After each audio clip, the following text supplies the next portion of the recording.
Hello दोस्तों, स्वागत है आप सभी का कृषि विज्ञान क्लासेस यूट्यूब चैनल पर। दोस्तों, आज हम बात कर रहे हैं बीएससी एग्रीकल्चर फोर्थ सेमेस्टर में agriculture informatics and artificial intelligence subject की। और इस सब्जेक्ट में हमारे काफी टॉपिक हो चुके हैं और उसी कड़ी को आगे बढ़ाते हुए आज की क्लास में हम चर्चा करेंगे। पहला टॉपिक हमारे रहेगा information technology application in resources management.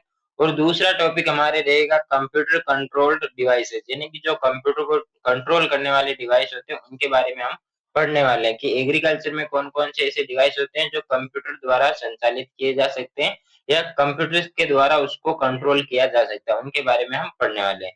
दोनों ही टॉपिक काफी इंपॉर्टेंट है, इसलिए क्लास के अंत तक जुड़े रहें और इस क्लास को अपने साथियों के साथ शेयर जरूर करें।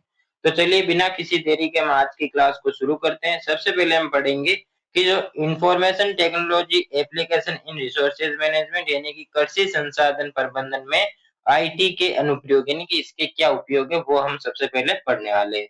तो सबसे पहले इसका इंट्रोडक्शन देखते हैं कि कौन कौन से हम कृषि संसाधन पढ़ने वाले हैं। तो उसमें सबसे पहले आपका आएगा मिट्टी हो गया, वाटर यानी जल, क्रॉप हो गई, न्यूट्रिएंट्स हो गए और जो लाइव स्टॉक यानी कि जो पशुधन होते हैं वो सब इसके अंतर्गत आते हैं।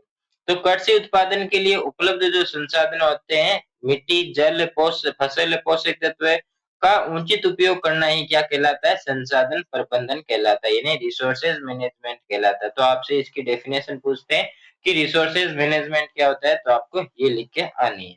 इसके बाद आता है कि सूचना प्रौद्योगिकी किसानों को सही निर्णय या सही समय पर सही निर्णय लेने में सहायता करती है। कैसे कि जो इसका नाम से ही पता यही चल रहा है कि इंफॉर्मेशन टेक्नोलॉजी, यानी कि टेक्नोलॉजी के माध्यम से किसानों तक इंफॉर्मेशन सूचना दी जाती है ताकि वो समय पर सही निर्णय ले सके। इंफॉर्मेशन टेक्नोलॉजी के माध्यम से जितना भी जो डेटा होता है उसका संग्रह किया जाता है, उसको उसका विश्लेषण किया जाता है, उसकी निगरानी की जाती है और नियंत्रण संभव हो पाता है या की जाती है। आधुनिक कृषि में किसान जो है वो किस किस का उपयोग करता है, तो वो करता है जीआईएस हो गया, जीपीएस हो गया, रिमोट सेंसिंग हो गई, सेंसर हो गए, आईओटी हो गया, एआई हो गया, डिसीजन सपोर्ट सिस्टम जो होते हैं इनका व्यापक रूप से उपयोग कर रहा है। इसके बाद आता है सोइल रिसोर्सेज मैनेजमेंट। इसके बाद हम पढ़ेंगे वाटर की रिसोर्सेज मैनेजमेंट के बारे में भी हम पढ़ेंगे, क्रॉप रिसोर्सेज मैनेजमेंट के बारे में भी पढ़ेंगे और न्यूट्रिएंट्स रिसोर्सेज मैनेजमेंट के बारे में भी हम पढ़ेंगे। तो सबसे जो आपके मोस्ट है वो सोइल, वाटर और न्यूट्रिएंट्स, तीन प्रकार के रिसोर्सेज आपसे पूछे जा सकते हैं। तो चलिए शुरू करते हैं सबसे पहले सॉइल का, यानी कि मिट्टी कृषि उत्पादन का सबसे महत्वपूर्ण प्राकृतिक संसाधन होता है। आईटी तकनीकों की सहायता से मिट्टी की गुणवत्ता यानी कि उसकी क्वालिटी और उसकी फर्टिलिटी का मूल्यांकन किया जाता है, यानी कि उसको एवुलेट किया जाता है कि इसमें कितनी तो इसकी फर्टिलिटी कैसी है, इसमें जो गुणवत्ता कैसी है, यानी कि मिट्टी की क्वालिटी कैसी है। इसका यदि हम बात करें अनुप्रयोगों की, यानी कि आईटी का उपयोग कैसे किया जाता है, तो सबसे पहले आता है सोइल मैपिंग में, यानी कि मृदा मानचित्रण में उपयोग किया जाता है। इसमें क्या होता है कि जीआईएस जो होता है उसकी सहायता से विभिन्न प्रकार की मिट्टियों का डिजिटल मानचित्र तैयार किया जाता है। मिट्टी की बनावट होती है, इसमें पीएच होता है और कार्बनिक पदार्थ यानी कि जो ऑर्गेनिक मैटर होता है वो भी इसमें होता है और फर्टिलिटी की जानकारी प्राप्त होती है। यानी कि जो सोइल मैपिंग होता है उससे किस-किस की जानकारी हमें मिलती है मिट्टी के बारे में, कि एक तो मिट्टी की बनावट कैसी है, यानी कि सॉइल टेक्सचर के बारे में पता चलता है, सॉइल पीएच के बारे में, ऑर्गेनिक मैटर के बारे में और इसके साथ ही फर्टिलिटी के बारे में हमें पता चलता है। नेक्स्ट आपके आता है सॉइल टेस्टिंग डेटाबेस, यानी कि जो मृदा परीक्षण परिणाम जो होते हैं वो कंप्यूटर डेटाबेस में संग्रहित किए जाते हैं। किसान अपनी भूमि की पोषक तत्व स्थिति जान सकता है, यानी कि जब किसान अपने जो मिट्टी होती है उसकी जांच करवाएगा तो उसको पता चल जाता है कि उसके खेत में कोई किस पोषक तत्व की कमी है या किस उर्वरक की कमी है या कौन सा पोषक तत्व ज्यादा है, वो सब उसको पता चल जाता है। फिर आता है GIS based soil information system, यानी कि जो भूमि की उर्वरकता होती है या लवणता क्षरण जो होता है, यानी इरोजन जिसे हम कहते हैं, इसकी निगरानी की जाती है किससे? जीआईएस से। उपयुक्त फसल चयन में सहायता मिलती है। नेक्स्ट आपके आता है रिमोट सेंसिंग। रिमोट सेंसिंग क्या होता है कि उपग्रह होता है, सैटेलाइट जो होती है, सैटेलाइट चित्रों के द्वारा मिट्टी की स्थिति का अध्ययन किया जाता है। इसमें भी सोइल इरोजन और मॉइस्चर लेवल को एब्जॉर्ब किया जाता है या उसका आंकलन किया जाता है। इसके भी यदि हम एडवांटेज की बात करें तो इसमें उर्वरकों का संतुलन उपयोग होता है, यानी कि जो उर्वरक होते हैं, जो फर्टिलाइजर होते हैं, उनको हम बैलेंस्ड में यूज कर सकते हैं। उत्पादन लागत जो होती है उसमें कमी आती है, भूमि की जो उत्पादकता होती है उसमें भी वृद्धि होती है। फिर आपके नेक्स्ट आता है वाटर रिसोर्सेज मैनेजमेंट, यानी कि जल संसाधन प्रबंधन की यदि हम बात करें तो जो आईटी आधारित प्रणाली जल उपयोग दक्षता बढ़ाने में मदद करती है, और जल जो है वो कृषि का प्रमुख उत्पादन साधन संसाधन भी है या संसाधन भी कह सकते हैं। इसके यदि अनुप्रयोगों की बात करते हैं, आईटी के अनुप्रयोगों की, तो सबसे पहला आता है इरिगेशन शेड्यूल में, यानी कि कंप्यूटर आधारित जो मॉडल सिंचाई का उचित समय बताती है, पानी की भी इसमें बचत होती है। नेक्स्ट आपके आता है सोइल मॉइस्चर सेंसर, यानी कि मृदा की नमी की मात्रा मापते हैं कि मृदा में जो मिट्टी होती है उसमें मॉइस्चर की कितनी मात्रा है, आवश्यक अनुसार सिंचाई की जाती है। उससे क्या होता है कि नमी जितनी होगी उस हिसाब से सिंचाई करना होता है उसमें। जीआईएस और जीपीएस यानी कि जल स्रोत होते हैं उनका मानचित्रण किया जाता है इसमें, और सिंचाई योजनाओं की निगरानी की जाती है। नेक्स्ट आपके आता है वेदर फोरकास्टिंग सिस्टम, यानी कि मौसम का पूर्वानुमान लगाया जाता है जिससे किसान जो है सही समय पर सही निर्णय ले सकता है, सिंचाई योजना भी बना सकता है। फिर आता है आईओटी बेस्ड इरिगेशन, यानी कि मोबाइल फोन से सिंचाई प्रणाली नियंत्रित की जाती है। यानी कि आपने देखा होगा कि आजकल ऐसे ऐप चल गए हैं या ऐसी जो टेक्नोलॉजी चल गई है कि जो घर बैठे यदि आपके पास मोबाइल है और वो टेक्नोलॉजी आपके मोबाइल में है, तो आप घर बैठे पानी पिला सकते हैं फसल को और वहां पे सिंचाई कर सकते हैं। इसके जो लाभ है यानी कि एडवांटेज की यदि हम बात करें तो इसमें आता है वाटर कंजर्वेशन, यानी कि जल संरक्षण होता है, इंक्रीज इन क्रॉप प्रोडक्शन यानी कि फसल उत्पादन में भी वृद्धि होती है, और रिड्यूस इन इरिगेशन कॉस्ट यानी कि जो सिंचाई लागत होती है उसमें भी कमी आती है, वो भी रिड्यूस होती है। नेक्स्ट आपके आता है क्रॉप रिसोर्सेज मैनेजमेंट, यानी कि फसल प्रबंधन पर जो संसाधन प्रबंधन की यदि हम बात करते हैं तो इसमें क्या होता है फसल उत्पादन की योजना और प्रबंधन में आईटी यानी कि इंफॉर्मेशन टेक्नोलॉजी महत्वपूर्ण भूमिका निभाता है। इसके यदि अनुप्रयोगों की बात करें तो सबसे पहला आता है क्रॉप मॉनिटरिंग, यानी कि जो मॉनिटरिंग जिसमें उपग्रह और ड्रोन द्वारा फसल की निगरानी की जाती है।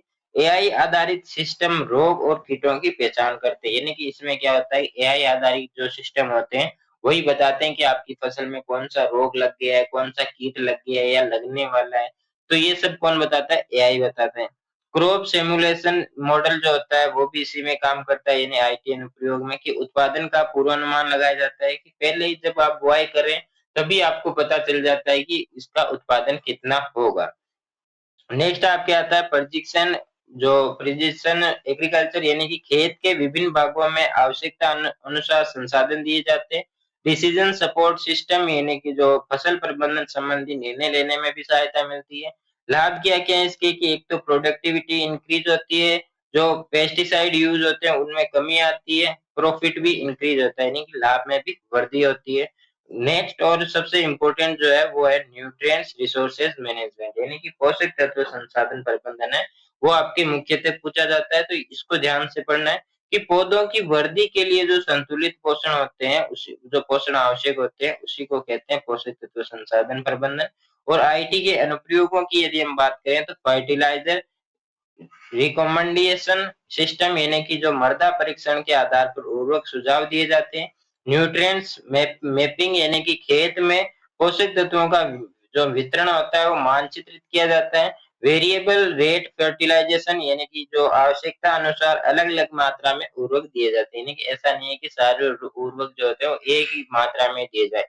जितनी जिस उर्वरक की जितनी मात्रा की आवश्यकता होती है उसी मात्रा में उस उर्वरक को दिया जाता है। फिर आता है मोबाइल ऐप्स, यानी कि पोषक तत्व प्रबंधन संबंधी सलाह उपलब्ध होती है, यानी कि ऐसे भी बहुत से मोबाइल ऐप्स आ गए हैं। उनके बारे में भी हम नेक्स्ट क्लास में चर्चा करेंगे, कौन-कौन से मोबाइल ऐप्स हैं जो एग्रीकल्चर में यूज़फुल है, तो उनकी हम बात नेक्स्ट क्लास में करेंगे। मोबाइल ऐप्स में क्या होता है कि जो पोषक तत्व संबंधी जो सलाहें होती है वो दी जाती है।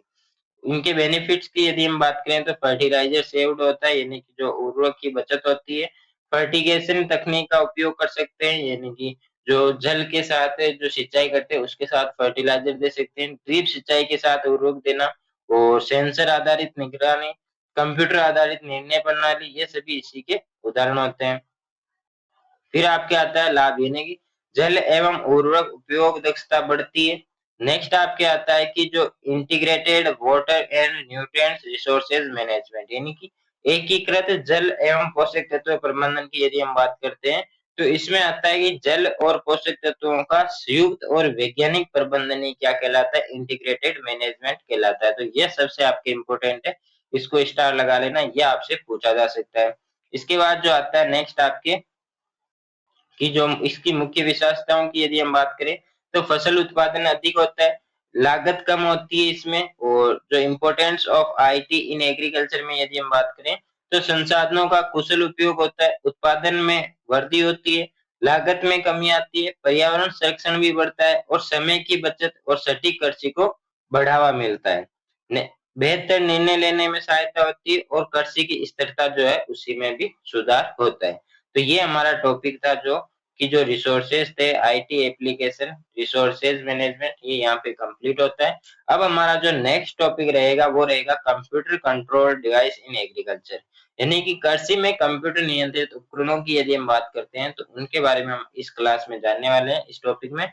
और सबसे पहले इसका इंट्रोडक्शन देखते हैं कि जो कंप्यूटर नियंत्रित उपकरण वे मशीन होती है जो सेंसर, कंप्यूटर या स्वचालित नियंत्रण प्रणाली द्वारा संचालित होती है। यानी कि ऐसी मशीनें जिनको हम कंप्यूटर के माध्यम से, यानी कि सेंसर लगाकर उसमें जीपीएस वगैरह लगाकर उसको हम एक जगह बैठे-बैठे कंप्यूटर के माध्यम से उसको कंट्रोल कर सकते हैं। इनका उद्देश्य क्या है कि एक तो जो श्रम होती है, लेबर जो होती है उसको कम करना, टाइम और कॉस्ट जो होती है उसको कम करना इसका ऑब्जेक्टिव होता है। आधुनिक स्मार्ट कृषि में इनका व्यापक उपयोग किया जाता है। और यदि हम बात करें सबसे पहला आपके आता है ऑटोमेटेड इरिगेशन सिस्टम, यानी कि स्वचालित सिंचाई प्रणाली की हम बात करते हैं, तो इसमें क्या-क्या होता है कि ऐसी सिंचाई प्रणाली जिसमें पानी की आपूर्ति स्वतः ही नियंत्रित होती है। यानी कि इसमें कोई भी ऐसा व्यक्ति नहीं होता जो पानी को इधर डालना है तो इधर से खोलता है, उधर से क्यारी खोलता है, ऐसा नहीं होता है। इसमें ऑटोमेटिक सब काम होता है, कहाँ पे कितना पानी पिलाना है फसल को, वो सब सिंचाई अपने आप होती है। इसके मुख्य कंपोनेंट्स की यदि हम बात करें तो सॉइल मॉइस्चर सेंसर आता है, यानी कि मृदा नमी जो सेंसर होता है, उसमें क्या होता है कि मृदा नमी को बताया जाता है, जितनी नमी जब मृदा में जितनी नमी कम होगी वहाँ पे उतने वर्ष जो सिंचाई की जाती है। फिर ऑटोमेटिक वहाँ पे जो सिंचाई होती है वो बंद कर दी जाती है, जहाँ पे जो पर्याप्त नमी उसमें यदि चली जाती है तो। कंट्रोलर यानी कि जो इसमें कंट्रोल किया जाता है वो कंप्यूटर के माध्यम से भी हो सकता है या और भी किसी एक मोबाइल वगैरह से हो सकता है। वाटर पंप हो गया, सोलेनोइड जो वॉल्व होता है वो भी इसमें आता है और कम्युनिकेशन सिस्टम इसमें काम में आता है। तो ये इसके थे कंपोनेंट्स। इसकी जो कार्य प्रणाली की यदि हम बात करते हैं तो सेंसर मिट्टी की नमी को मापते हैं, नमी कम होने पर कंट्रोलर पंप चालू कर देता है और जो आवश्यक नमी प्राप्त होने पर जो पंप है उसको बंद कर देता है। यानी कि ऐसा ही होता है इसमें कि जो मॉइस्चर नमी सेंसर होता है वो हमें ये बताता है कि मिट्टी में कितनी नमी की कमी हो रही है। यदि वहाँ पे नमी की कमी होती है तो ऑटोमेटिक जो सिंचाई होती है वो स्टार्ट हो जाती है और जैसे ही वहाँ पे उस नमी की आपूर्ति होती है, यानी कि यदि पर्याप्त मात्रा में जो सॉइल मॉइस्चर होता है वो हो जाता है तो वहाँ पे ऑटोमेटिक जो सिंचाई है वो बंद हो जाती है। लाभ क्या है इसके, एक तो water saving, labour saving, uniform irrigation और जो इंक्रीज येल्ड यानी कि उत्पादन में भी वृद्धि होती है। फिर आपके आता है ऑटोमेटेड फर्टिलाइजर सिस्टम, यानी कि स्वचालित उर्वरक प्रणाली, यानी कि इसमें भी निर्धारित मात्रा में उर्वरक जो होते हैं स्वतः प्रदान किए जाते हैं। इसमें भी कुछ कार्य प्रणाली कैसी होती है इसकी कि जो सेंसर एवं डेटा के आधार पर उर्वरक मात्रा निर्धारित की जाती है। कंट्रोलर इंजेक्टर द्वारा उर्वरक भेजता है और अक्सर अक्सर फर्टिगेशन का में उपयोग किया जाता है, यानी कि सिंचाई के साथ उर्वरक देना ही क्या कहलाता है, फर्टिगेशन, और इसमें जो है फर्टिगेशन का उपयोग किया जाता है। एडवांटेज की यदि हम बात करें तो उर्वरक की भी बचत होती है, पोषक तत्व दक्षता बढ़ती है और प्रदूषण भी कम होता है। फिर आपके आता है ऑटोमेटेड ग्रीन हाउस, यानी कि स्वचालित ग्रीन हाउस क्या होते हैं कि ऐसा ऐसा ग्रीन हाउस जिसमें तापमान, आर्द्रता, प्रकाश और सिंचाई स्वचालित रूप से नियंत्रित होती है।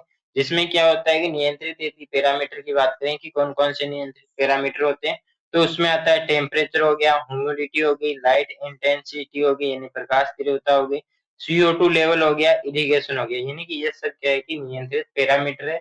और इसके बाद आता है कार्य प्रणाली, यानी कि सेंसर लगातार डेटा एकत्रित करता है और कंप्यूटर विश्लेषण करके उपकरणों को नियंत्रित करता है। पंखे, हीटर, फोरगस, स्प्रिंकलर स्वतः संचालित होते हैं। लाभ क्या होता है कि वर्ष भर उत्पादन होता है, उच्च गुणवत्ता वाली फसलें हमें इसमें मिलती है। अधिक उत्पादन होता है। फिर आता है कंबाइन हार्वेस्टर विद जीपीएस, यानी कि ऐसे भी बहुत से कंबाइन हार्वेस्टर होते हैं जो जीपीएस के माध्यम से कंट्रोल किए जाते हैं, वो स्वतः ही चलते हैं।